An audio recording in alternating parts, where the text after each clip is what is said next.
Hello बच्चों, क्या हाल चाल है? बढ़िया। आज जो मैं टॉपिक लेके आया हूँ उसका नाम है विवर्तन, प्रकाश का विवर्तन। ठीक है। और इसकी संभावना है कि बोर्ड एग्जाम में आ सकता है, तो एक बार आप इस वीडियो को जब आप एग्जाम में बैठे जाए तो उससे पहले इस वीडियो को जरूर देख जाए। आपको इसमें सारा कॉन्सेप्ट मैं बताऊंगा विवर्तन का। ठीक है ना? विवर्तन क्या होता है, क्या चीज है। ठीक है। सबसे पहले बात है प्रकाश का विवर्तन। ठीक है। जैसे आपको डायग्राम में दिख रहा होगा, प्रकाश विवर्तन होता है क्या? मतलब कोई भी प्रकाश स्रोत से जो प्रकाश आ रहा है, ठीक है, वो क्या होता है, किसी अवरोध के तीक्ष्ण किनारों से मुड़कर, जैसे कि अवरोध दिख रहा है इसके अंदर, इस अवरोध के तीक्ष्ण किनारों से मुड़कर इसकी ज्यामिति छाया में प्रवेश कर जाता है। इस घटना को क्या कहते हैं? अपन प्रकाश संवर्धन कहते हैं। कहने का मतलब ये है कि जो ये आपका जो प्रकाश है जो सीधी रेखा में चलता है, उसे सीधी रेखा क्या करता है, ये अवरोध करता है, उत्पन्न करता है। मतलब जो सीधी रेखा में जो आपका प्रकाश जा रहा है, जैसा कि आपने 10वीं तक पढ़ा था कि प्रकाश हमेशा सीधी रेखा में गमन करता है। ठीक है ना? तो ये सीधी रेखा में जाकर मुड़ जाता है, मतलब रेडियो संश्लेषण से क्या होता है, मुड़ जाता है। इसी घटना को क्या कहते हैं? अपन प्रकाश का विवर्तन कहते हैं। ठीक है। अब जैसा कि वो बताएं कि विवर्तन की घटना कब आपको दिखाई देगी, तो अपन बात करें जैसे अगर ये जो आपका अवरोध है, जैसे जो अवरोध है इसका जो आकार है, इस अवरोध का आकार, जैसे मान लो अवरोध का आकार वो डी से दिखा देगा, और ये जो प्रकाश निकल रहा है उसकी तरंग दैर्घ्य मान लो कितनी है, लैम्डा। तरंग दैर्घ्य कितनी है इसकी, लैम्डा है। अगर ये जो डी आकार है वो लगभग तरंग दैर्घ्य के बराबर, तभी आपको प्रकाश का विवर्तन की घटना दिखाई दी। ठीक है ना? अगर ये डी का मान लैम्डा से बहुत ज्यादा है, जैसे कि अपने डेली लाइफ में जो अवरोध होते हैं बहुत बड़े बड़े होते हैं, मीटर के, सेंटीमीटर के होते हैं। ठीक है ना? लेकिन हमारा जो प्रकाश होता है उसकी तरंग दैर्घ्य 10⁻⁷ मीटर होती है। जो प्रकाश होता है उसकी तरंग दैर्घ्य कितनी होती है? लगभग 10⁻⁷ मीटर होती है। ठीक है ना? इसलिए हमें दैनिक जीवन में प्रकाश की वर्तन घटना नहीं दिखाई पड़ती। इसके अलावा अगर अपन ध्वनि तरंगों की बात करें, तो ध्वनि तरंगों की जो तरंग दैर्घ्य होती है वो लगभग मीटर कोटि की होती है, मीटर या सेंटीमीटर कोटि। किसकी? ध्वनि तरंग। साउंड वेव जो होती है उनकी तरंगे मीटर कोटि की होती है। ठीक है। और अपने डेली लाइफ के जो ऑब्जेक्ट्स हैं, जो अवरोध होते हैं, वो भी क्या होते हैं? मीटर कोटि के होते हैं। इसलिए हमें ध्वनि तरंगों का विवर्तन दिखाई देता है। तभी हमें जब भी कोई बंद कमरा भी होता है तब भी हमें बाहर की आवाजें सुनाई देती है। वो इसलिए सुनाई देती है क्योंकि उसकी तरंग दैर्घ्य जो अवरोध की जो आकार है उसके बराबर ही होती है। अब बात करेंगे अपन विवर्तन की। ठीक है। तो पहले अपन बात करते हैं विवर्तन कितने प्रकार का होता है। वैसे विवर्तन कितने प्रकार का होता है? दो प्रकार का। विवर्तन आपका कितने प्रकार का होता है? दो प्रकार का होता है। पहला विवर्तन होता है आपका फ्रेनल विवर्तन। फर्स्ट विवर्तन क्या होता है आपका? फ्रेनल विवर्तन। सेकेंड होता है आपका फ्रॉनहोफर।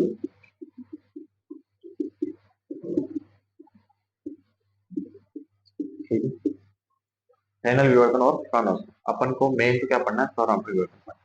पहले अपन बात करते हैं फ्रेनल विवर्तन की। देखो फ्रेनल विवर्तन क्या होता है? अगर आपका जो अवरोध दिया हुआ है, जैसे अवरोध है और आपका इधर प्रकाश स्रोत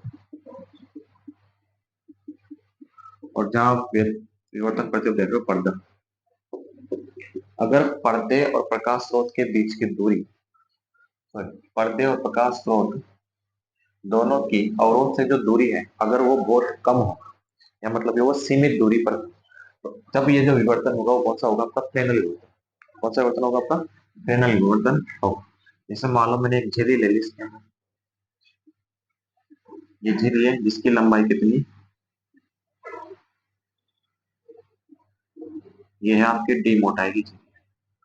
ठीक है। अब ये प्रकाश स्रोत अगर इस झिल्ली से और ये जो पर्दा इस झिल्ली से अगर सीमित दूरी पर है तो वो कौन सा विवर्तन कहलाएगा? आपका फ्रेनल विवर्तन कहलाएगा। ठीक है। और अगर ये जो दूरियां हैं वो बहुत ज्यादा है, अनंत है, असीमित दूरी है, ठीक है, तो वो जो आपका विवर्तन होगा वो कौन सा कहलाएगा? फ्रॉनहोफर। ठीक है। इन दोनों में बेसिक डिफरेंस ये है कि जो फ्रेनल विवर्तन होता है उसमें जो तरंगाग्र उत्पन्न होते हैं, जो विवर्तित तरंगाग्र हो गए या तो होंगे वो गोलीय तरंगाग्र, या तो इसमें क्या निकलेंगे? गोलीय तरंगाग्र, या फिर निकलेंगे इसके अंदर बेलनाकार।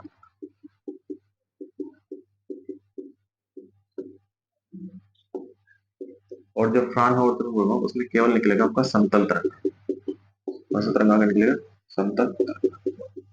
ठीक है। तो ये बेसिक डिफरेंस है। अगर आपका प्रकाश और पर्दा, प्रकाश स्रोत और पर्दा अगर वो अवरोध से सीमित दूरी पर है तो कहलाएगा फ्रेनल विवर्तन, और असीमित दूरी पर तो कौन सा कहलाएगा? फ्रॉनहोफर। ठीक है। अब अपन एकल जीविका परिवर्तन का डेरिवेशन देखें कैसे होता है। ठीक है, उसमें कैसे निम्नलिखित बनता है और कैसे उच्चिष्ट बनता है। पहले इसका अपन डायरेक्ट देखेंगे। अब देखो फ्रॉनहोफर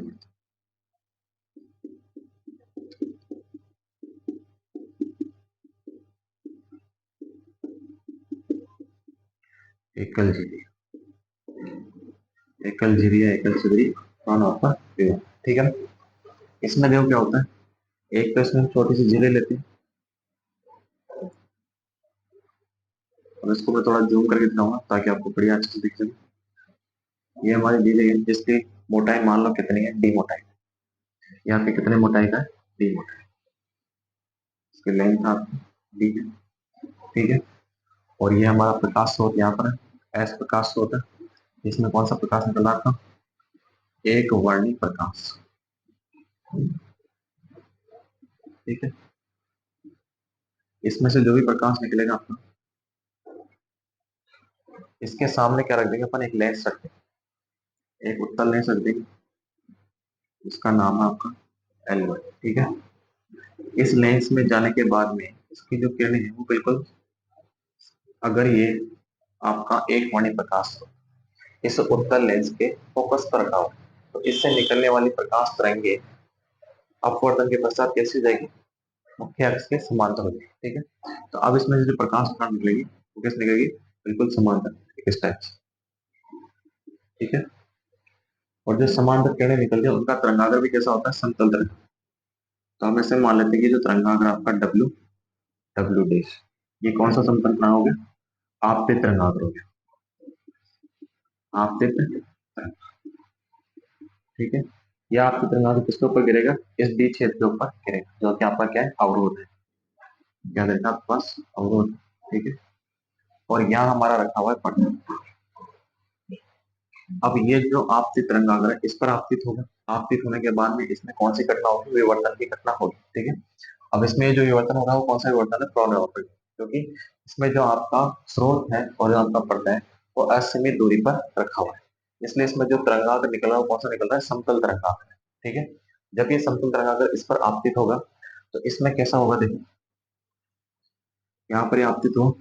ठीक है, अब इसके सामने भी क्या रखेंगे अपन, एक और लेंस रखेंगे। जब हमें पर्दे पे कौन सा तरंगाग्र प्राप्त कराएगा, समतल तरंगाग्र। ठीक है, अगर हम इसको बिल्कुल सीधा लेते हैं ऐसे, अब ये जो आपकी दूरी है वो अनंत है, इसलिए इसका जो भी प्रतिबिंब बनेगा वो कहाँ बनेगा, इसके फोकस में बनेगा। तो जब ये इन दोनों तरंगों के बीच में अगर कोई पथांतर नहीं है तो यहाँ पर ये दोनों कहाँ मिलेंगे, इसके सेंटर पे मिलेंगे, और यहाँ पे क्या बनेगा आपका, केंद्रीय उत्कृष्ट बनेगा। क्या बनेगा, केंद्रीय उत्कृष्ट। ठीक है, उसके बाद में आप देखो, अगर मैं इसके दूसरी जहां पर जो भी किरणें मिलेंगी व्यतिकरण करके उसकी बात करते हैं तो क्या हो, जैसे मान लो मैं बिंदु की बात करता हूँ, बिंदु P1। ठीक है ना, तो P1 बिंदु के अंदर क्या होगा, जैसे यहाँ से किरण मुड़ के निकलेगी। ठीक है, और कहाँ पहुंचेगी, P1 बिंदु के पास, और एक किरण यहाँ से निकलेगी जो कहाँ से जा रही है, इसके सेंटर से जा रही है, तो ये मुड़ के कहाँ पहुंच जाएगी, P1 बिंदु। ठीक है, मान लो ये एंगल कितना बन रहा है, थीटा। अब इन दोनों तरंगों के मध्य क्या है, पथ का अंतर। ठीक है, तो यहाँ पर मैं या तो उच्चिष्ट प्राप्त होगा या फिर क्या प्राप्त होगा, निम्निष्ट प्राप्त होगा। वो चीज देखने के लिए हमें इसमें कंडीशन लगानी पड़ेगी, निम्निष्ट और उच्चिष्ट। ठीक है, तो सबसे पहले अपन इसके अंदर क्या करते हैं, इसका पथांतर फाइंड करते हैं। ठीक है, तो इसका पथांतर कितना होगा, तो देखो ये वाली जो तरंग है उसकी दूरी कम है और ये वाली तरंग की दूरी क्या है, ज्यादा। अब ये दोनों तरंगों की दूरी बराबर कहाँ पर होगी वो देखने के लिए अपन क्या करेंगे, जैसे मान लो कि ये बिंदु ए है और ये बिंदु बी है। ठीक है, इस ए बिंदु से बी वाली जो P1 बी लाइन उस पर क्या डालेंगे, एक लंब डालेंगे। तो इस पर अपन एक लंब डाल देते हैं। ठीक है, मान लो कहाँ पर आता है, अब ये Pn1 और P की दूरी क्या होगी, बराबर होगी। तो केवल इन दोनों तरंगों के बीच में Bn दूरी का क्या होगा, पथांतर। ठीक है, इस पथांतर को निकालने के लिए अपन क्या करते हैं, एक समान रेखा यहाँ से खींचते हैं, और देखो अगर ये एंगल थीटा है तो ये वाला एंगल भी आपका क्या हो जाता है, थीटा हो जाता है, और ये वाला एंगल भी क्या हो जाएगा, थीटा। क्योंकि ये दोनों अनंत से आ रही है, इसलिए दोनों एंगल क्या होंगे, बराबर होंगे। थीटा है तो ये भी कितना हो जाएगा, थीटा। ठीक है, अब आपको ये पथांतर निकालना है बी एन। तो पथांतर बी एन निकालने के लिए आप त्रिभुज देखो, ए बी एन। कौन सा त्रिभुज, त्रिभुज ए बी एन में देखो आपका बी एन किसके बराबर हो जाएगा, अगर आप इसमें क्या लगाते हो साइन थीटा, तो साइन थीटा बराबर कितना आ जाएगा, लंब बटे में कर्ण। लंब तो हो जाएगा बी एन और कर्ण कितना हो जाएगा, ए बी के बराबर। लंब तो बी एन के बराबर हो गया और कर्ण किसके बराबर हो गया, ए बी के बराबर हो गया। ये बी एन क्या आपका पथांतर है, पथांतर को दिखाएंगे अपन डेल्टा एक्स से, और ए बी जो है वो दूरी कितनी दे रखी है, 40। ठीक है, तो इसमें आपके पथांतर का फॉर्मूला आएगा डेल्टा एक्स बराबर डी साइन थीटा। ठीक है, डेल्टा एक्स बराबर कितना आ गया, डी साइन थीटा। ठीक है, अब इस पथांतर को अपन चेक करेंगे कि निम्नलिखित के लिए क्या होगा और उच्चिष्ट के लिए क्या होगा। ठीक है, इसके लिए अपन मान लेते हैं कि जो इसका सेंटर पॉइंट है क्षेत्र का, वो अपन मान लेते हैं ओ। ठीक है, अब बात करते हैं पहले अपन निम्नलिखित की, इसकी बात करेंगे, निम्नलिखित की बात करेंगे। तो मैं यहाँ पे कर देता हूँ निम्नलिखित के लिए, प्रथम निम्नलिखित। प्रथम निम्नलिखित के लिए क्या हो जाएगा, देखो अगर मैं इस क्षेत्र को क्या मान दो भागों में बटाऊंगा, एक तो भाग मान लेता हूँ ओए और एक मान लेता हूँ मैं ओबी। ठीक है, और अपन ये मान लेते हैं कि जो प्रथम निम्नलिखित है वो हमें पथांतर किस पे प्राप्त हो रहा है, लेमडा पे प्राप्त हो रहा है। कितने में प्राप्त होगा, लेमडा प्राप्त। कैसे प्राप्त होगा, क्योंकि जब अगर इस पूरे का पथांतर कितना होगा, लेमडा होगा, तो इसके दो पार्ट्स का पथांतर कितना हो जाएगा, लेमडा बाय 2 हो जाएगा। और हम जानते हैं कि निम्नलिखित कब बनता है, जब आपका पथांतर लेमडा बाय 2 का क्या हो, विषम होना चाहिए। ठीक है ना, तो आपका अंदर ही मान लेते हैं कि जब आपका पथांतर कितना होगा, लेमडा, पथांतर किसके बराबर होगा, लेमडा, तो हमें क्या प्राप्त होगा, एक निम्नलिखित प्राप्त होगा, जो कि कहां पर प्राप्त होगा अपन को, बिंदु P1।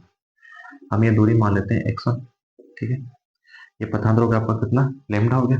ये मान अपन इसका रख देंगे समीकरण 1 में। ठीक है ना, तो समीकरण 1 से क्या हो जाएगा, डेल्टा एक्स के लिए कितना आ जाएगा, लेमडा। यहाँ से लेमडा बराबर कितना हो जाएगा, डी साइन थीटा। ठीक है ना, यहाँ से देखो साइन थीटा बराबर हो जाएगा लेमडा बाई टी, और अगर ये एंगल क्या हो, बहुत छोटे हो, साइन थीटा बराबर कितना हो जाएगा, नियरली थीटा हो जाएगा। तो यहाँ से आपका फॉर्मूला बनेगा थीटा बराबर लेमडा अपॉन टी। ठीक है ना, तो ये तो बनेगा आपके किसके लिए, निम्नलिखित के लिए बनेगा। ठीक है, अब बात करते हैं अपन किसकी, उच्चिष्ट की। किसकी बात करेंगे अपन, उच्चिष्ट की। एक बार मैं इसको मिटा दूँ। ठीक है, अब जैसे प्रथम निम्नलिखित बना है, तो आपका द्वितीय निम्नलिखित का सूत्र बनेगा 2 लेमडा पर, तृतीय निम्नलिखित का बनेगा 3 लेमडा पर, है ना। ऐसे निम्नलिखित के लिए आपका पथांतर कितना हो जाएगा, n लेमडा हो जाएगा। निम्नलिखित के लिए पथांतर कितना हो जाएगा, n लेमडा। निम्नलिखित के लिए पथांतर हो जाएगा आपका n लेमडा। ठीक है, अब बात करते हैं अपन उच्चिष्ट की।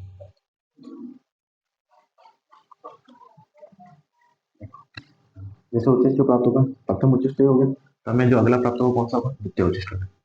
तो अपन बात करते हैं द्वितीय उच्चिष्ट की। ठीक है, अब देखो जो द्वितीय उच्चिष्ट प्राप्त होगा वो प्रथम निम्नलिखित और द्वितीय निम्नलिखित के बीच में प्राप्त होगा। ठीक है, अब हमें प्रथम निम्नलिखित है वो कितने पथांतर में मिला है, लेमडा, और द्वितीय निम्नलिखित में मिलेगा अपन को 2 लेमडा। ठीक है, तो लेमडा और 2 लेमडा के बीच में जो पथांतर होगा उस पर कौन कौन सा मिलेगा, द्वितीय उच्चिष्ट बनेगा। तो लेमडा और 2 लेमडा के बीच में जो पथांतर आएगा वो आएगा आपका 3 लेमडा बाय 2। कितना हो जाएगा, 3 लेमडा बाय 2 हो जाएगा। ठीक, तो अब इसमें उच्चिष्ट बनाने के लिए अपन क्या मानेंगे कि इसको अपन जो है छिद्र है उसको अपन 3 बराबर भागों में बांटेंगे। ठीक है, जो 3 बराबर भाग होंगे तो उनका जो पथांतर होगा कितना होगा, लेमडा बाय 2, लेमडा बाय 2 और लेमडा बाय 2। ठीक है, अब इन 3 भागों में जो 2 भाग है, लेमडा बटा 2 और लेमडा बटा 2, इनके बीच में तो होगा आपका विनाशी व्यतिकरण, और विनाशी व्यतिकरण की वजह से वो एक दूसरे को क्या कर देंगे, कैंसिल कर देंगे। ठीक है, बचे हुए एक भाग की वजह से हमें क्या होगी, इस बिंदु, जो भी बिंदु आएगा आपका P2, उस पर हमें क्या प्राप्त होगी, तीव्रता प्राप्त होगी। ठीक है, तो उस तीव्रता का मान क्या हो जाएगा, बहुत ही कम हो जाएगा। इसलिए आपके विवर्तन के अंदर जो होते हैं धीरे धीरे तीव्रता का मान क्या होता है, कम होता जाता है। ठीक है, तो इसके लिए आपके पथांतर कितना हो जाएगा, 3 लेमडा बाय 2। इसको रखेंगे अपन समीकरण 1 में, तो ये हो जाएगा आपका डेल्टा एक्स की जगह पर 3 लेमडा बाय 2 बराबर डी साइन थीटा। तो यहाँ से थीटा बराबर हो जाएगा प्लस 3 लेमडा बाय 2। ठीक है, इस प्रकार आपके थीटा की वैल्यू आ जाएगी। और अगर अपन बात करें इसमें तृतीय उच्चिष्ट कब बनेगा, तो तृतीय उच्चिष्ट के लिए यहाँ पे 3 की जगह आ जाएगा 5 लेमडा बाई, ठीक है। तो इसमें से सीरीज चलेगी 3 lambda by 2, 5 lambda by 2, 7 lambda by 2, मतलब लेमडा बाई 2 का क्या चलेगा विषम, इसको लिख देंगे अपन 2n+1 लेमडा बाई 2, ठीक है। तो ये हो जाएगा आपके किसके लिए, उच्चिष्ट के लिए पथांतर, ठीक है। यहाँ मैं लिख देता हूँ उच्चिष्ट के लिए पथांतर क्या हो जाएगा, उच्चिष्ट के लिए पथांतर, तो उच्चिष्ट के लिए पथांतर हो जाएगा आपका कितना, 2n+1 लेमडा बाई 2, ठीक है। और इसमें एक चीज और ध्यान रखनी है कि जैसे जैसे ये केंद्रीय उच्चिष्ट से दूर जाते जाएंगे वैसे वैसे इसकी तीव्रता क्या होती जाएगी, घटती जाएगी। जैसा कि मैं आपको बता दूं, जो आपका जो द्वितीय उच्चिष्ट बनेगा, अगर मान लो केंद्रीय उच्चिष्ट की जो तीव्रता है, केंद्रीय उच्चिष्ट की तीव्रता अगर मैं क्या मान लूँ आई नोट मान लूँ, ठीक है, तो आपका जो द्वितीय उच्चिष्ट बनेगा उसमें तीव्रता क्या हो जाएगी, द्वितीय उच्चिष्ट की तीव्रता इसकी रह जाएगी आई नोट बटा 22, मतलब कितनी कम हो जाएगी, 1/22 गुना कम हो जाएगी, ठीक है। ऐसे तृतीयक की बात करें तो तृतीयक उच्चिष्ट की जो बनेगा उसकी तीव्रता बनेगी आपकी, जो उच्चिष्ट है आई नोट बटा 61, ठीक है ना। इस प्रकार आपकी तीव्रता निरंतर क्या होती जाएगी, घटती जाएगी। तो विवर्तन की घटना के अंदर आपका केंद्रीय उच्चिष्ट बनता है, उसके बाद में आपकी तीव्रता धीरे धीरे क्या होती जाती है, घटती जाती है, ठीक है। निम्निष्ट के लिए आपका पथांतर कितना होता है, एल लेमडा, और जो उच्चिष्ट है उसके लिए पथांतर कितना होता है, 2n+1 लेमडा बाई 2, ठीक है। अब अपन देखेंगे इसकी तीव्रता का ग्राफ, तीव्रता का ग्राफ कैसे बनता है, आप इसका स्क्रीनशॉट ले लीजिए, ठीक है। 1 2 3 ओके।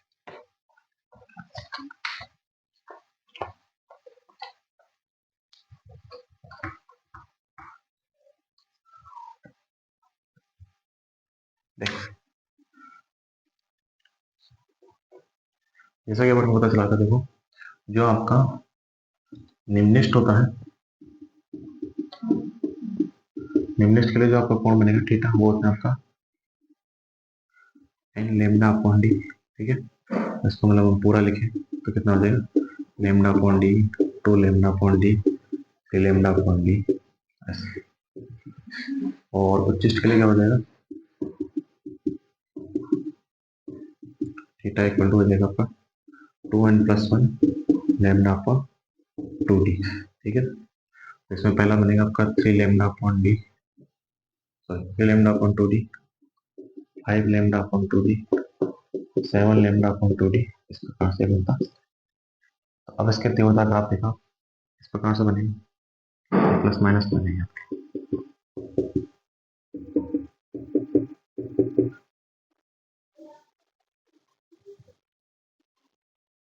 यहाँ पर तो आपका केंद्र उच्चिष्ट, उसके बाद यहाँ पर बनेगा आपका लेमडा अपॉन डी, इस पर बनेगा आपका पहला निम्निष्ट, दूसरा निम्निष्ट, तीसरा निम्निष्ट, ठीक है। इधर भी माइनस के लेमडा अपॉन डी, माइनस के लेमडा अपॉन डी, और माइनस का फिर लेमडा अपॉन डी, ठीक है। तो यहाँ पर तो बनेगा आपके निम्निष्ट, और सबसे ऊपर क्या बनेगा आपका केंद्रीय उच्चिष्ट, ठीक है। फिर आपकी तीव्रता धीरे धीरे क्या होती जाएगी, घटती जाएगी, फिर निम्निष्ट, फिर कम, ठीक है। इस प्रकार यहाँ पर भी जाएगी, तीव्रता कम हो जाएगी, तीव्रता और कम हो जाएगी, ठीक है। यहाँ पर आपकी तीव्रता होगी आई नोट, यहाँ पर जाएगी आपकी आई नोट बटा 22, और यहाँ पर जाएगी आपकी आई नोट बटा 64। तो इस प्रकार इसकी तीव्रता ग्राफ है, इधर लेंगे अपन थीटा, इधर लेते हैं अपन तीव्रता। तो ये था आपका पूरा प्रोनो परिवर्तन, ठीक है।